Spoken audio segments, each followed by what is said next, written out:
Hi சகோஸ், எல்லோரும் எப்படி இருக்கீங்க? சந்தியாங்கிற சிஸ்டர் நம்ம எஸ்டி ஃபேமிலிக்கு புதுசாக வந்திருக்காங்க. உங்களை வெல்கம் பண்ணலாம். சிஸ்டர் எபிசோட் நல்லா இருந்துச்சு அப்படின்னு சொன்னீங்க, ரொம்ப thanks sister. Deepa sister hero பண்ணது செம மாசாக இருந்தது அப்படின்னு சொல்லியிருந்தீங்க, ரொம்ப ரொம்ப தேங்க்ஸ் சிஸ்டர். காளி பாண்டி ப்ரோ ரொம்ப தேங்க்ஸ் ப்ரோ. சிவசக்தி சிஸ்டர் ரொம்ப தேங்க்ஸ் சிஸ்டர், அதுவும் நீங்கள் வெல்கம் பண்ணதுக்கு ரொம்ப தேங்க்ஸ். அது மட்டும் இல்லை, ரொமான்டிக் சீன்ஸ் நல்லா இருக்குது அப்படிங்கிற மாதிரி சொல்லியிருந்தீங்க, ரொம்ப தேங்க்ஸ் சிஸ்டர். ஜெயந்தி சிஸ்டத்தை முடிஞ்சதுக்கப்புறம் பிங்க் பொண்ணை விட்டுட்டு வந்துட்டானே அப்படிங்கிற மாதிரி நீங்கள் சொன்னீங்க. ஆனால் இந்த எபிசோடில் தெரிஞ்சிருக்கலாம் அந்த பிங்க் பொண்ணும் ஒரு வில்லி தான் அப்படிங்கிறது. ஏன் சிஸ்டர் எப்படி இருக்கீங்க? ரொம்ப thanks sister. Vikitha Muralidharan sister drama நல்லா இருக்குது, கொஞ்சம் டிஃப்ரெண்ட்டாக இருக்குது அப்படிங்கிற மாதிரி சொல்லுவீங்க. இதுக்கு நீங்கள் சப்போர்ட் பண்ணிங்கன்னா இந்த மாதிரி டிஃப்ரெண்ட்டான ட்ராமாவையும் நம்ம தேடி போடலாம். ஸ்ரீ சிஸ்டர் ஏதோ ஹீரோயின்ட்ட டிஃப்ரெண்ட் தெரிகிற மாதிரி இருக்குது அப்படிங்கிற மாதிரி சொல்லியிருந்தீங்க. சீக்கிரம் அந்த ட்ராமாவை முடிக்க வர சொல்லியிருந்தீங்க. அவரையா சிஸ்டர் நீங்களும் அதே மாதிரி தான் பிங்க் பொண்ணை பற்றி ஃபீல் பண்ணுறீங்க. இது வந்துட்டு லாஸ்ட் வீடியோக்கு முந்தின வீடியோ கமெண்ட்டு, இப்போ ஃபைனல் வீடியோ கமெண்ட்ஸை நம்ம படிப்போம். வீடியோன்னு சொல்லிட்டேன், இது ஃபைனல் வீடியோவுக்கு முந்தின வீடியோ. ஹீரோயின் பாவம் அப்படிங்கிற மாதிரி கொஞ்சம் சொல்லியிருந்தீங்க கனகதீபா சிஸ்டர். அவன் சிஸ்டர் கவிதை சொல்கிறதே இல்லை அப்படிங்கிற மாதிரி சொல்லியிருந்தீங்க. கண்டிப்பாக சொல்கிறேன் சிஸ்டர். அதுக்கப்புறம் செம்மஷிப் அவனையா சிஸ்டர் கவிதை சொல்கிறதே இல்லை அப்படிங்கிற மாதிரி சொல்லியிருந்தீங்க. ஆமாம் சிஸ்டர், அது என்னமோ தெரில, கொஞ்சம் ஒரு சில ட்ராமாவில் மிஸ் ஆகுது. கண்டிப்பாக நான் சொல்கிறேன். அதுக்கப்புறம் என்ன சொல்லியிருந்தீங்க, செம்ம ஷூட் அப்படிங்கிற மாதிரி சொல்லியிருந்தீங்க. ஆமாம், ஹீரோவை அந்த விஷயத்தில் டக்குன்னு மாசா கட்டாங்க. கலாராமன் என்கின்ற அனு சிஸ்டர் என்னம்மா இப்படி பண்ணிட்ட அப்படிங்கிற மாதிரி ஹீரோவை பார்த்து கேட்டிருந்தீங்க. டேரக்டரை விட்டு அடிச்சிருப்பீங்க போலியே. நீங்கள் சிஸ்டர் கரெக்டாக கொஞ்சம் கெஸ் பண்ணிட்டீங்க, இவங்க பிளான் தான் பண்ணுறாங்க அப்படின்னு. சக்தி சிஸ்டர் நீங்கள் ஒரு ட்ராமாவா இல்லை மூவியான்னு தெரில சொல்லியிருக்கீங்க, நாங்கள் செக் பண்ணுறோம். இல்லை, 2 பேரும் சேர்ந்து பிளான் தான் சிஸ்டர் போடுறாங்க. இந்த எபிசோட் பாருங்கள், உங்களுக்கு கண்டிப்பாக புரியும். லாஸ்ட் எபிசோட் என்ன ஆச்சுன்னா, நம்ம ஹீரோவுக்கு வந்துட்டு துரோகம் பண்ண மாதிரி ஹீரோயின் பண்ணிக்கிட்டு இருந்தா, அது மட்டும் இல்லாமல் ஹீரோ ஒரு வேலைக்காரனாக ஆக்கிட்டாங்க. வேலைக்காரனாக ஆக்கிட்டது மட்டும் இல்லாமல் அதை தூரத்துல ரசிச்சு வேற பார்த்துட்டு இருந்தா ஹீரோட அண்ணன். வேலைக்காரனா வேலை செஞ்சுட்டே இருக்கும்போது அவனுக்குலாம் அது புதுசாக இருக்கிறதால அவன் மயக்கம் போட்டு விழுந்துடுறான். அது இல்லாமல் அவனுக்கு ஜுரம் வேற வந்துடுது. இதை பார்த்துட்டு இந்த பிங்க் பொண்ணு இருந்துக்கிட்டு ஓடி போயிட்டு இப்படியா குடும்பப்படுத்துவீங்க அப்படி இப்படின்ட்டு ஹீரோவை அக்கறையாக தூக்கிட்டு போகுது. இதை பார்த்தா ஹீரோயினு அவன் கிடக்கிறான் அப்படிங்கிற மாதிரி பார்த்துக்கிட்டு போறா. இதை பார்த்தோன்னே ஹீரோவோட அண்ணனுக்குலாம் ரொம்ப சந்தோஷமா இருக்கு. எனக்கு வேணும் அப்படின்னு நினைச்சுக்கிட்டு ஹீரோட அண்ணன் போறான். அங்க பார்த்தா ஹீரோக்கு ரொம்ப உடம்பு சரியில்லாம போகுது. பிங்க் பொண்ணு வந்துட்டு ஹீரோட அண்ணன்ட்ட போய் பேசுது, இந்த அளவுக்கு நீங்க அவனை கஷ்டப்படுத்தணுமா, அவனுக்கு உடம்பு சரியில்லாம இருக்கு, அவனுக்கு ட்ரீட்மெண்ட்டுக்காவது ஆள் அனுப்புங்க அப்படிங்கிற மாதிரி கேட்டுட்டு இருக்கு.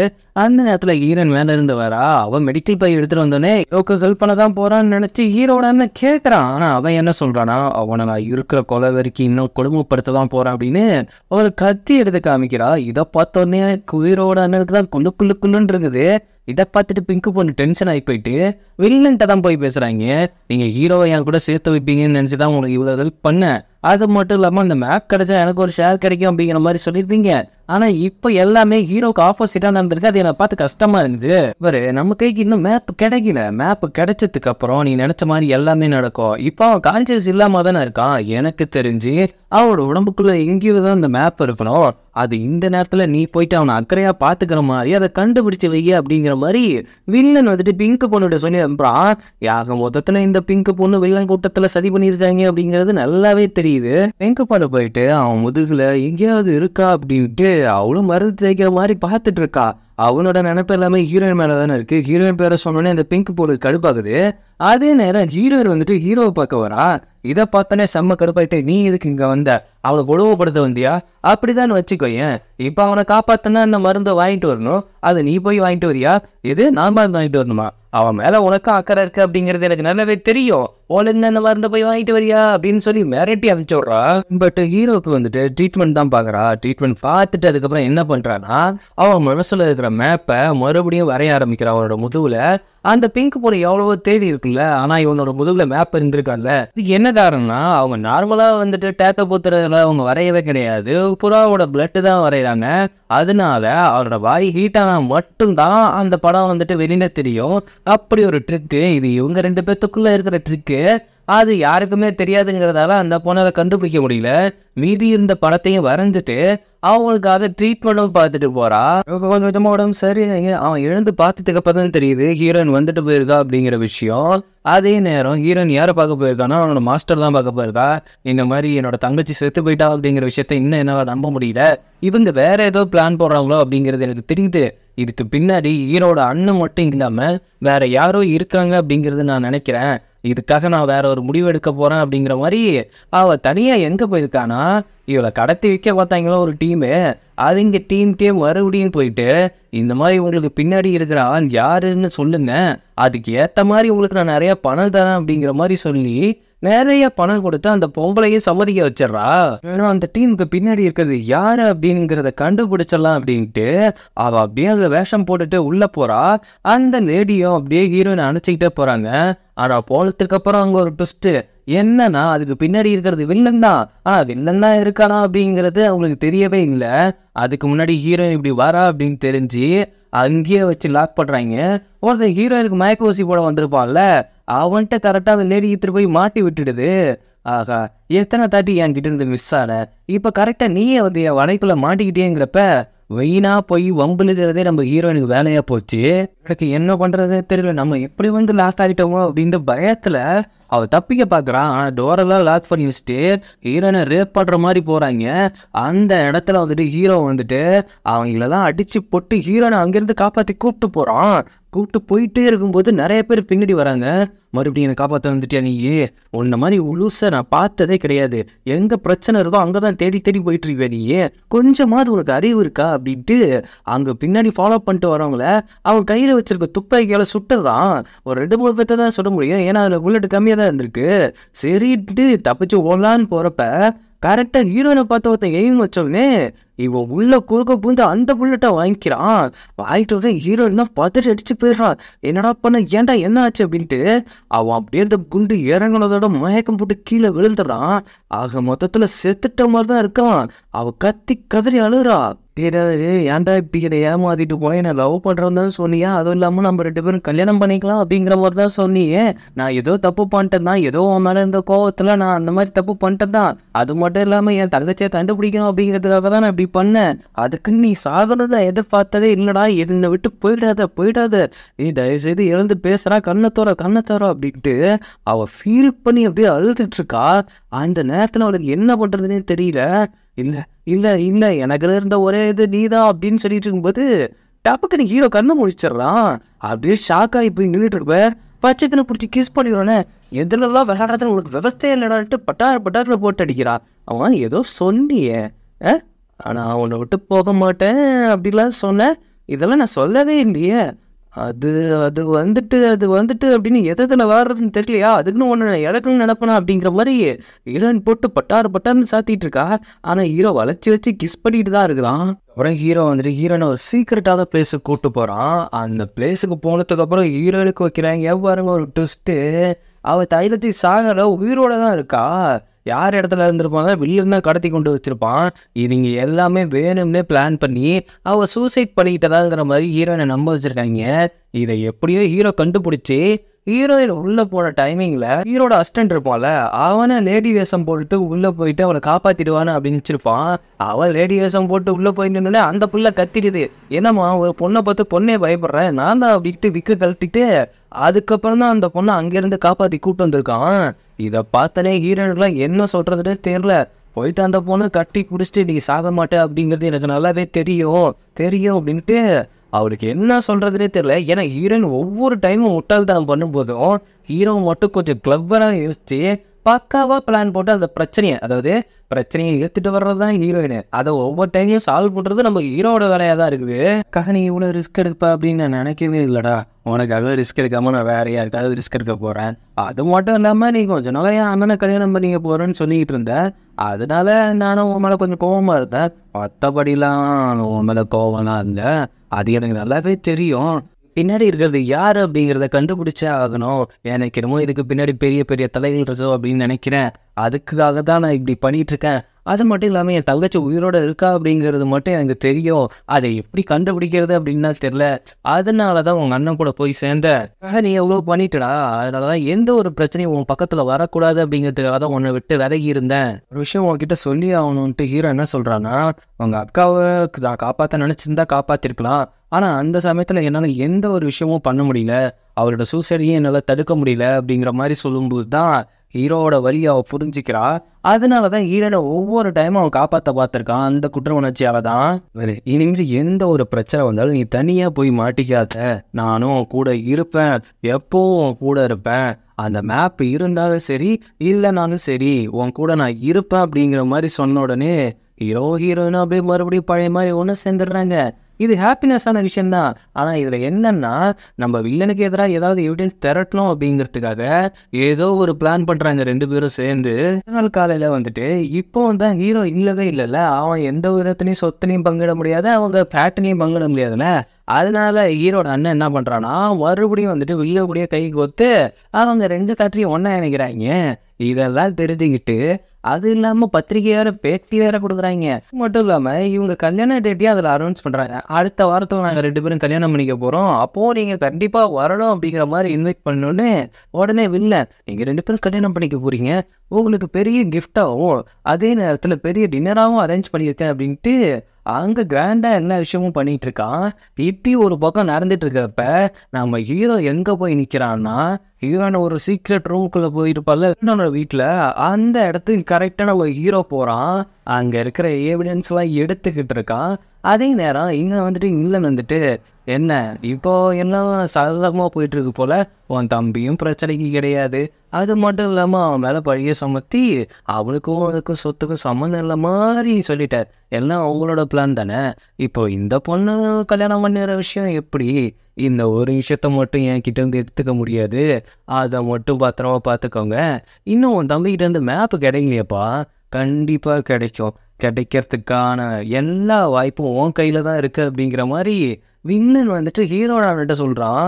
ஆக மொத்தத்தில் இவன் உண்மையாக ஒன்றும் கல்யாணம் பண்ணிக்கல, ஏதோ ஒரு காரணத்துக்காக தான் கல்யாணம் பண்ணிக்க போகிறான் ஹீரோயினை. அதுக்கப்புறம் வில்லன் என்ன பண்ணுறான்னா, உங்களுக்கு பெரிய கிஃப்ட் ஒன்று வச்சுருக்கேன் அப்படின்னு சொன்னல, அந்த கிஃப்ட்டு என்னங்கிற விஷயத்த நான் இப்போ உங்களுக்கு காட்டுறேன் அப்படின்ட்டு ஹீரோவை அடித்து உதச்சி கட்டி இழுத்தாது போட்டிருக்காங்க. இதை பார்த்தோன்னே ஹீரோயினுக்குலாம் ஷாக்கு. ஆகா என்னடா இவனை இப்படி லாக் பண்ணிட்டாங்க அப்படின்ட்டு அவன் என்ன பண்ணியிருக்கான்னா, அங்கே இருக்கிற ஃபோட்டோஸ் எல்லாம் எடுத்துகிட்டு இருக்க நேரம் கரெக்டாக வில்லனோட ஆட்கள்கிட்ட மாட்டிக்கிட்டான். ஓ உங்களுக்குலாம் பெரிய கிஃப்ட்டு, எப்படி இருக்குது, சூப்பராக இருக்கா. அது மட்டும் இல்லாமல் ஹீரோயின் தான் இவன் மேலே கொலவெறின்னு இருந்தால, என் வீட்டில் போத திருடனத்துக்காக நான் இவன் மேலே போலீஸ் கம்ப்ளைண்ட் கொடுக்கலான்னு இருக்கேன். என்ன இருந்தாலும் நீங்கள் என்னோட பிஸ்னஸ் பார்ட்னர் ஆகிட்டீங்க, உங்கள் தம்பி இப்படி ஒரு கீழ்த்தனமான வேலையை பண்ணியிருக்கான் அப்படிங்கிறதுக்காக நான் வந்துட்டு போலீஸை கூட்டாமல் இருக்கலாம் அப்படிங்கிற மாதிரி யோசிக்கிறேன். நீங்கள் சொல்கிறதுல தான் இருக்குது அப்படிங்கிறப்ப ஹீரோட அண்ணன் உடனே பர்ஃபார்மன்ஸ் போட ஆரம்பிக்கிறான். என்னன்னா அவன் என்னோட தம்பியே கிடையாது, ஜஸ்ட் ஒரு அடாப்டர் சைல்டு தான், மற்றபடி எனக்கும் இதுக்கும் சம்மந்தமே கிடையாது, நீங்கள் அவனை என்ன வேணாலும் பண்ணிக்கலாம் அப்படிங்கிற மாதிரி சொல்லிடுறான். ஹீரோ டைம் கேட்குறாங்க, நீயே அவனை கொல்லணும்னு தான் நினச்சிட்டு இருந்த, பழி வாங்கணும்னு தான் நினச்சிட்டு இருந்த, இவன் ஜெயிலுக்கு போகிறதுல ஒரு சந்தோஷம் தானே அப்படின்ட்டு ஹீரோட அண்ணன் கேட்கும்போது ஆமாம் ஆமாம் ஆமாம் அப்படின்ட்டு அவள் சந்தோஷப்படுற மாதிரியே கொஞ்சம் பயத்துலையும் இருக்கா, ஹீரோ மாட்டிக்கிட்டாரே அப்படிங்கிறதுக்காக. உடனே அங்கே போலீஸ் வராங்க. அங்கே போலீஸ் வந்தானே வில்லனுக்கு ஷாக் ஆகுது. நான் தான் இங்கே யாரையுமே கூப்பிடலையே, ஏன் இங்கே வரேங்க, ஏய் நீ ஒன்றும் கூப்பிடல, கூப்பிட்டதே நான் தாண்டா அப்படின்னு ஹீரோ எழுந்து நிற்கிறான். அதுக்கப்புறம் ப்ரெஸ் அங்கே வராங்க. என்ன விஷயம் அப்படின்னா, அவதையும் ஹீரோ தான் கூப்பிட்டு வச்சிருக்கான், இவங்களையும் நான் கூப்பிடல அப்படிங்கிறப்ப நான் தான் கண்ணு கூப்பிட்டேன் அப்படின்ட்டு இவ்வளோ நேரம் போலீஸை கூப்பிடுவேன் நீங்கள், இப்போ நானே கூப்பிட்டுருக்கேன். ஸ்கெட்சு எனக்கு நீ போட்டால் தான் நினச்சிட்டு இருக்கிற, ஆனால் ஸ்கெட்சு நான் உனக்கு போட்டு வச்சிருக்கேன் அப்படின்ட்டு இவங்களை எல்லாத்தையும் கூப்பிட்டா அவன் பண்ண விஷயத்தை எல்லாத்தையுமே ப்ரெஸ்கிட்டையும் கொடுத்துட்டான், போலீஸ்கிட்டையும் கொடுத்துட்டான். ஆனால் அதுக்கு எந்த ஒரு ப்ரூஃபும், அதான் இவன் தான் பண்ணாங்கிற ப்ரூஃப் இல்லை. ஆனால் ரிமாண்டில் வச்சுருக்காங்க இப்போ வில்லனை, அவரோட பதவியிலேருந்து தூக்கிட்டாங்க. இதுதான் இங்கே இருக்கிற ஹார்ட் ஆஃப் த நியூஸு. அடுத்த நாள் நியூஸ் பேப்பரில் இதுதான் பிரிண்ட் ஆகி வருது. இவன் போலீஸில் தான் பிடிச்சிட்டு போய் வச்சுருக்காங்க விசாரணைக்காக. இங்கே பார்த்தா ஹீரோட அண்ணட்ட வந்துட்டு எல்லாமே பேட்டி எடுத்துகிட்டு இருக்காங்க. இந்த மாதிரி உங்கள் தம்பி பண்ணியிருக்காங்களே, அதை பற்றி உங்களுக்கு எதுவும் கருத்து இருக்கா அப்படிங்கிற மாதிரி கேட்டுட்டு இருக்காங்க மைக்கை பிடிச்சி. இவங்களுக்கெல்லாம் விவசாயம் இல்லை போல். அவனுக்கு என்ன பயம்னா, போக போக பார்த்தா நம்ம மாட்டி போனோம் அப்படிங்கிற பயத்துலேயே அவன் உட்காந்துருக்கான். ஹீரோயின் தான் வந்து சமாதானப்படுத்திட்டு இருக்கா. இதனால் நம்ம கல்யாணம் என்றைக்குமே தடைப்படும் அப்படின்னு நினைக்காதீங்க, நீங்கள் பயப்படவும் பயப்படாதீங்க அப்படிங்கிற மாதிரி ஆறுதல் சொல்லிட்டு இருக்கா. ஆனால் பின்னாடி ஆப்பு சீவிட்டு இருக்காங்கிறது நமக்கு மட்டும்தான் தெரியும். அதுக்கப்புறம் அவள் யாரையோ போயிட்டு ஒரு ஆளை மீட் பண்ணுறா. ஏதோ ஒரு எவிடன்ஸை கொடுக்குற மாதிரி தான் இருக்குது. ஆனால் அது என்ன அப்படிங்கிறத காட்ட மாட்டேங்கிறாங்க. அந்த எவிடன்ஸை கொடுக்க போன நேரத்தில் இங்கே ஹீரோட அண்ணன் வந்துட்டு அவரோட திங்ஸ் எல்லாத்தையுமே எடுத்து வச்சுட்டு இருப்பாங்க. அவங்க ரூமை ரெனோவேட் பண்ணுறதால அதில் வந்துட்டு அந்த ஸ்கார்ஃபை பார்த்து அவன் எடுத்துடுறான். அதை எடுத்து பார்த்த உடனே தெரிஞ்சு போயிடுது அவள் ஏதோ ஒரு காரணத்துக்காக தான் இங்கே வந்திருக்கா அப்படின்ட்டு. ஏன்னா இந்த ஸ்கார்ஃப் வந்துட்டு அந்த செத்து போச்சுல ஹீரோனோட அக்கா, அவளுக்கு வந்துட்டு இவன் செஞ்சு கொடுத்த ஸ்கார்ஃபு. அதை பார்த்துக்கிட்டு இருக்கும்போது கரெக்டாக ஹீரோயின் வந்தோடனே இது எப்படி உனக்கு கிடச்சிது அப்படிங்கிற மாதிரி தான் கேட்குறான். இது வந்துட்டு என்னோடது தான் நான் வச்சுருந்தேன் ரொம்ப நாளாக, இது எனக்கு ரொம்ப பிடிச்ச விஷயம் அப்படிங்கிற மாதிரி சொல்லும்போது இது எங்கே வாங்கினேன் அப்படிங்கிற மாதிரி கேட்குறான். இல்லை நான் ஒரு பஜாரில் தான் வாங்கினேன் அப்படின்னு சொல்கிறா. அவன் உடனே கழுத்தை பிடிச்சி நெரிச்சு, இல்லை இது உண்மையே கிடையாது, நீ என்னை காதலிக்கவே கிடையாது, நீயும் என்னை சீட் பண்ணியிருக்கியா, இது நானா மேக் பண்ண ஒரு விஷயம், இதில் இருக்கிற ஒவ்வொரு விஷயமும் ஒவ்வொரு இடத்துல இருந்து நான் மேக் பண்ணி இங்கே இருந்த ஒரு பொண்ணுக்கு கொடுத்தது. அப்போது அந்த பொண்ணுக்கும் உனக்கு என்ன சம்மந்தம், என்னை சீட் பண்ணுறதுக்கு தான் நீ இங்கே வந்தியா, அப்போ என்னை உண்மையாக லவ் பண்ணலையா அப்படிங்கிற மாதிரி கண்டுபிடிச்சிட்டான். அப்படிங்கிறது ஹீரோனுக்கு நல்லாவே தெரிஞ்சிடுச்சு. இதுக்கப்புறம் எப்படா சமாளிக்கிறது அப்படிங்கிற மாதிரி அவள் அப்படியே திக்கி தடறி, கொஞ்சம் நான் சொல்கிறத கேளு அப்படிங்கிற மாதிரி அவள் சொல்லிகிட்டு இருக்கா. ஆனால் அவன் கொஞ்சமாக சைக்கோத்தனமாக கழுத்தை பிடிச்சி நிறுத்திக்கிட்டு, சொல்லு என்ன சொல்ல வர சொல்லு. அது வந்துட்டு அது என்னோட ஃப்ரெண்டோடது. ஓ, அப்போ ஏதோ ஒரு பிளானோட தான் நீ இல்லை வந்திருக்க. அப்படி இல்லை, அதை என்கிட்ட அவள் கொடுக்குறப்ப உண்மையாக நேசித்த ஒருத்தர் என் மேலே வச்சிருந்த லவ்வுக்காக இவ்வளோ கஷ்டப்பட்டு ஒரு விஷயம் எனக்கு பண்ணார். அது எனக்கு ரொம்ப பிடிச்ச விஷயம் அப்படின்னு சொல்லும்போது அது மேலே எனக்கு ஒரு பொசசிவ் வந்துச்சு. அவரை நான் பார்க்கணும் அப்படின்னு ஆசைப்பட்டேன். உங்களை பார்த்தேன், உங்களை எனக்கு ரொம்ப பிடிச்சி போச்சு. நான் இந்த விஷயத்த சொல்லி உங்ககிட்ட பழகியிருந்தா இப்போ நீங்கள் என்னை ஏற்றுக்கவும் மாட்டீங்க. ஏன்னா நீங்கள் ஏற்கனவே ஒரு புரோக்கரில் இருந்தீங்க. அதை சரி பண்ணும், அதை உங்களுக்கே தெரியாமல் உங்கள் லைஃப்பில் நான் வரணும் அப்படின்னு நினச்சேன். மற்றபடி உங்களை சீட் பண்ண தான் நினைக்கவே இல்லை. உங்கள் மேலே வச்ச காதல் ரொம்ப ரொம்ப உண்மையானது அப்படின்ட்டு அவங்க ஒரு பர்ஃபார்மன்ஸை போடுவாங்க பாருங்க. எவ்வளோ யாருமா நீங்கள் அந்த மாதிரி தான் இருக்கும். நான் நம்மளையா, என் மேலே ட்ரெஸ்ட் ஆகிக்கிறையா, என் கண்ணை பாருங்க, உங்கள் மேலே இருக்கிற உண்மையான லவ் அதில் கண்டிப்பாக தெரியும் அப்படின்னு கொஞ்ச நேரத்தில் அவனையே ட்விஸ்ட் பண்ணி விடுவா பாருங்க. கடைசியில் கட்டி பிடிச்சிட்டு நீ என்னை ஏமாத்துவியோ அப்படிங்கிற பயத்தில் தான் அப்படி பண்ணிட்டேன். எனக்கான லவ் அது நீ மட்டும்தான், நீ என் கூடவே இரு, அது போதும், உன்னை நான் நம்புறேன் அப்படின்ட்டு மறுபடியும் வில்லன் முட்டாத்தலம் பண்ணுறான். உனக்கு ஆப்பு வைக்க போகிறது உறுதி. ரிலீஸ் பண்ணிடுறாங்க. ஆனால் உடம்பெல்லாம் அதிகமாக காயம் இருக்குது. ஏன்னா போட்டு அந்தாட்டி வெளுத்து வச்சுருக்காங்க. அப்போ ஹீரோயின் கரெக்டாக யாருக்குமே தெரியாமல் வந்து ட்ரீட்மெண்ட் பார்க்கும்போது 2 பேத்துக்கும் மறுபடியும் லவ் ஸ்டார்ட் ஆகிடுச்சு. மாறி கிஸ் பண்ணிக்கிறாங்க. அப்படி கிஸ் பண்ணிகிட்டு இருக்கும்போது அப்போதான் அந்த மேப் வெளியில் தெரியுது. இவனோட பாடி ஹீட்டானவங்க மட்டும்தான் அந்த மேப் தெரியும் அப்படிங்கிறத இதுலேருந்து நமக்கு காட்டுறாங்க. வெறும் அப்படியே ஒன்றா பெட்டில் படுத்துட்டு இருக்கும்போது இந்த மேப் இருக்கிறதானே இவ்வளோ பிரச்சனை, இந்த மேப் இல்லாமல் இருந்திருந்தால் நல்லா இருந்திருக்கும்ல, நம்ம 2 பேரும் சந்தோஷமாக இருந்திருப்போம்ல, உனக்கு இந்த மேப் தான் முக்கியமா அப்படிங்கிற மாதிரி ஒரு கேள்வி கேட்குறா. இல்லை எனக்கு புரியல, கொஞ்சம் திரும்ப உனக்கு மருந்து போடணும் அப்படின்ட்டு ஒரு மருந்து எடுத்து அந்த முதுகில் தேய்ச்சி விட்டுட்டு அதுக்கப்புறம் இன்னொரு கேள்வி கேட்குறா. நாம் சந்தோஷமாக இருக்குன்னு நினைக்கவே இல்லையா அப்படிங்கிற மாதிரி கேட்கும்போது, நீ ஏன் இப்படி வித்தியாசமாக கேள்வி கேட்டுட்ருக்க, உன் முதுகில் இருந்த மேப்பை நான் அழிச்சிட்டேன் அப்படின்னு சொல்கிறா. என்னடி பண்ணி வச்சுருக்க, என்ன பண்ணி வச்சுருக்க, இந்த பாரு மேப்புக்காக தான் ஒரு சில பேர் என்னை அடையணும்னு நினைக்கிறாங்க. ஆனால் என்னோட மனசு நீ தான், என்னோட மேப்பு நீ தான். இப்போ நான் உன் கூட இருந்தால் அந்த மேப்பு உன் கூட இருக்கிற மாதிரி தானே, எனக்கு எப்போவுமே நீ தான் எனக்கு வேணும் அப்படிங்கிற மாதிரி இங்கே 2 பேரும் ரொமான்ஸ் பண்ணிகிட்டு இருக்காங்க. அந்த நேரத்தில் யாரோ கதவை தட்டுற மாதிரி இருக்குது. யாருன்னு பார்த்தா அவங்க ஹஸ்பண்ட் வந்துட்டு உங்கள் அண்ணன் தான் வந்திருக்காங்க அப்படிங்கிற மாதிரி ஹீரோ கிட்ட சொன்ன உடனே, ஆகா நம்ம 2 பேரும் இந்த நிலைமையில இருக்கமே, மாட்டிப்போமோ அப்படிங்கிற சாக்கிலேயே 2 பேரும் பதறிட்டு இருக்காங்க. இதோட இந்த எபிசோட் முடியுது. இதுக்கப்புறம் என்ன ஆக போகுதுங்கிறத நம்ம அடுத்தடுத்த எபிசோடில் பார்ப்போம். என்னோட வீடியோ உங்களுக்கு பிடிச்சிருந்தா லைக் பண்ணுங்கள், ஷேர் பண்ணுங்கள், சப்ஸ்கிரைப் பண்ணுங்கள், நோட்டிஃபிகேஷன் பில் பட்டன் மறக்காம கிளிக் பண்ணுங்கள் சகோ.